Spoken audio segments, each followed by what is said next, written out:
Bom, então vou dar aqui a minha percepção sobre esses 100 primeiros dias. Para mim, o Lula lidera um governo reacionário.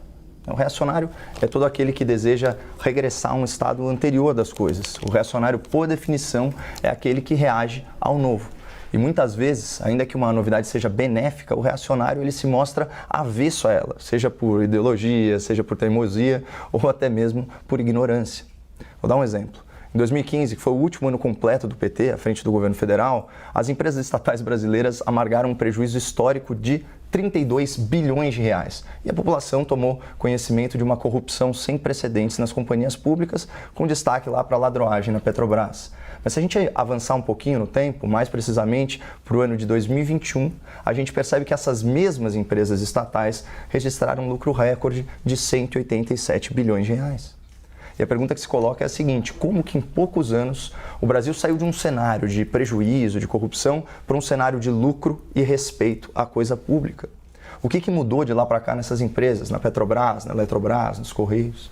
Então eu chamo a atenção do espectador para dois fatores. O primeiro foi o respeito às leis de mercado. O governo abriu mão de controlar artificialmente os preços da energia e dos combustíveis. E o segundo fator foi o aprimoramento da governança. Lá já em 2016, o Congresso Nacional aprovou a Lei das Estatais, que é um novo marco regulatório que reduziu drasticamente a interferência política e o loteamento partidário nas empresas públicas. Se alguém tiver qualquer dúvida de que governança e respeito ao mercado trazem bons resultados, é só comparar os péssimos números do fim da era petista com os números mais recentes.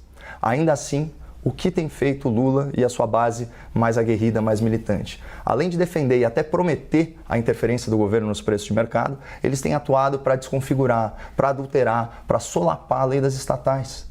Vou ler para vocês aqui uma aspas do próprio Lula da Silva. Que lei é essa que não me deixa nomear ninguém? Não, presidente, é uma lei que revolucionou a administração pública, trazendo parâmetros mínimos de gestão, de ética e de prevenção à corrupção. E quais são os resultados práticos dessa cruzada do Lula contra o bom senso econômico?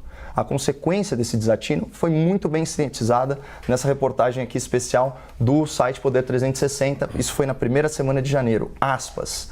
Valor de mercado de estatais cai 179 bilhões de reais no pós-Lula. De outubro a dezembro, Petrobras e outras caíram de 720 bilhões para 540 bilhões. No primeiro dia de 2023, houve nova queda de 31 bi.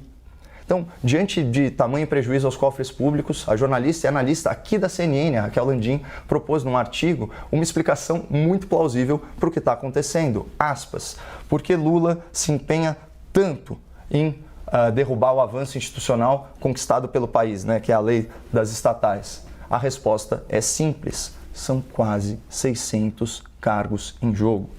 O Lula quer gerir as estatais da mesma forma que o PT fazia antes dos escândalos de corrupção serem revelados ao povo brasileiro pela polícia, pela imprensa e pela justiça.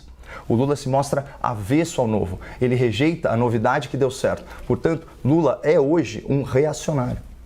Então, infelizmente, o atual presidente está se mostrando um político antigo com ideias ultrapassadas. Isso pode ter contribuído para o aumento das invasões de terra e o crescente desrespeito à propriedade privada, pode ter contribuído para o avanço do desemprego no último trimestre, pode ter contribuído para a queda acentuada na Bolsa de Valores e a perda de confiança dos empresários, investidores e até mesmo dos eleitores. Muita gente que fez o L já está publicamente arrependida e devidamente constrangida aí pelo desenrolar dos acontecimentos. A boa notícia é que o Brasil é um país muito grande, com um povo muito forte, e assim a gente sobreviveu aos primeiros 100 dias de um governo essencialmente reacionário. Mas a má notícia é que ainda faltam mais de 1000 dias.